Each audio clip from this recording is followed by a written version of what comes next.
ગાંધીનગરથી 30 કિલોમીટર દૂર આવેલું પ્રસાદીનું ગામ એવું ડાંગરવા, જે મહેસાણા જિલ્લામાં આવેલું છે, જ્યાં શ્રીજી મહારાજ 18 વખત પધાર્યા છે.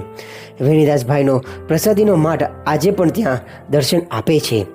એવા એ પ્રસાદીના ગામમાં શ્રીજી મહારાજ અનેક વખત સંતો ભક્તો સાથે પધારીને અહીં આ પ્રસાદીના જે કૂવાના દર્શન થાય છે તે જગ્યાએ શ્રીજી મહારાજને સ્નાન કરાવીને જતનબાઈએ જમાડ્યા છે. જતનબાએ શ્રીજી મહારાજને માઢમાં પધરાવીને સંતોને જમાડી દૂધ દહીંની રેલમછેલ આ ગામમાં કરેલી છે. એવા પ્રસાદીના આ ગામમાં તે લીલા ચરિત્રની સ્મૃતિ રહે તે માટે અહીં છત્રી કરવામાં આવી છે.